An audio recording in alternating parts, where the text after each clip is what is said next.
Well, welcome to Washington. Good afternoon. I want to thank Aisha for sharing her story and her passion and her commitment. And we appreciate your willingness to do it because it dramatizes the fight that we are going through here in Washington. So thank you for sharing your story. I want to thank all of you for bringing the fight for affordable housing to the halls of Congress. I have worked with you for many years, from Stacey Berger and Arnie Cohen of the network, to Richard Brown and Kate Kelly with Monarch Housing, and so many others. So I'm going to have to be brief because I have the Secretary of State before the Senate Foreign Relations Committee, where I'm the senior Democrat, and I have a lot of tough questions to ask him about what happened in Russia, because I don't know.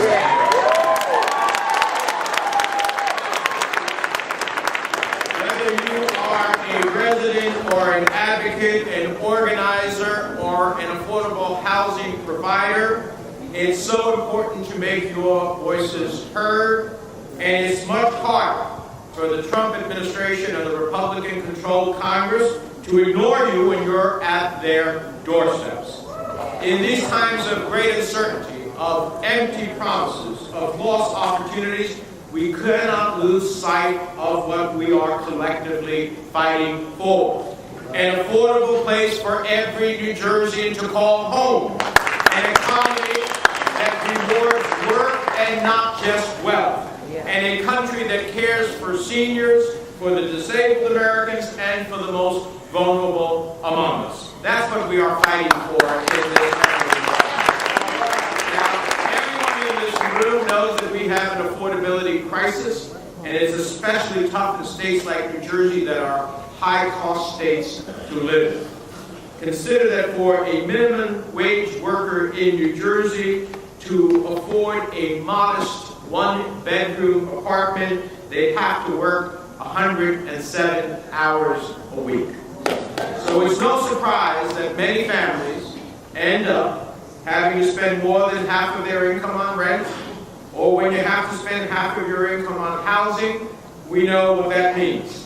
Less money for food, less money for health care and transportation, for child care and education, and the list goes on.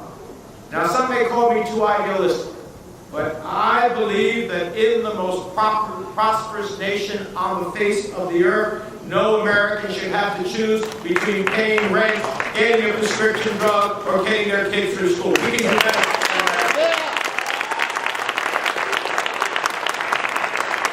Now, fortunately, from their assault on health care to their tax policies to the morally bankrupt budget, the President and the Republican Congress have shown zero interest in helping struggling families get by.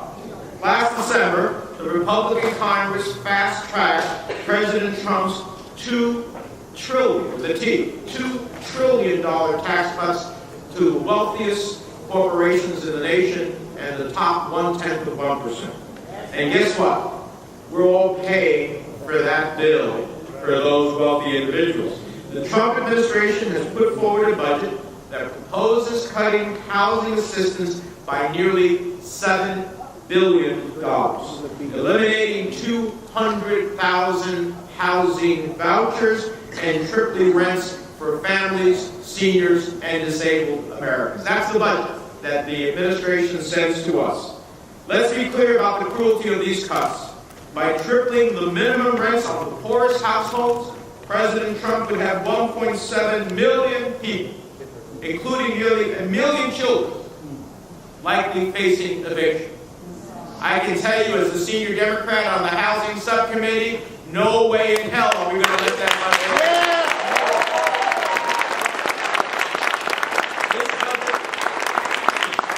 This budget also eliminates programs that have made a real difference in New Jersey. Of $78 million we received in community development and block grant funding last year supported everything, from Meals on Wheels to job training to mentoring for low-income youth, and so much of the vital work that you are all part of doing every day in our communities. Also known is the Home Investment Partnership Program, which provided New Jersey with $24 million last year to build new homes repair aging units, and help families afford rent. These investments are what helped Bergen County become the first in the nation to end chronic homelessness. But it's not good enough for Bergen County. We got to get all the other 20 counties to do the same thing. These programs have helped families across New Jersey get back on their feet after falling on hard times, some of who are with us here today. They include hard-working single moms like Nicole Allen. Nicole's housing arrangement fell through when she tried to move across state, and as a result, she and her son became homeless. It was the Family Promise Shelter in Union County and the first Home First Build program that helped Nicole and her son find the affordable home they have today in Cranford, New Jersey. Or take the case of Michael Vogel, who was inside the World Trade Center on September 11, 2001. Michael was fortunate to make it out alive, and yet his mother and his aunt were aboard the hijacked Flight 93 that crashed in Pennsylvania. After being diagnosed with PTSD, post-traumatic stress disorder, Michael later wound up on the streets of Newark. It was a nonprofit called Project Live that helped him connect with mental health resources, secure disability benefits, and find him an affordable place to finally call home. The experiences of Nicole and Michael and so many others remind me why we fight for investments in affordable housing, in community health centers, and anti-homelessness programs and other initiatives.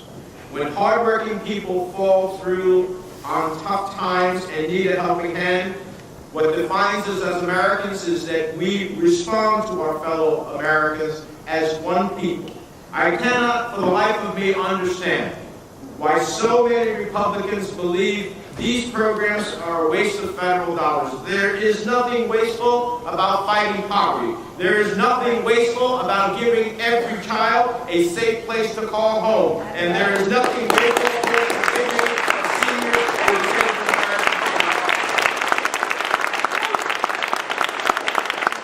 It's amazing that when we're talking about taking care of corporations, our colleagues spare no expense.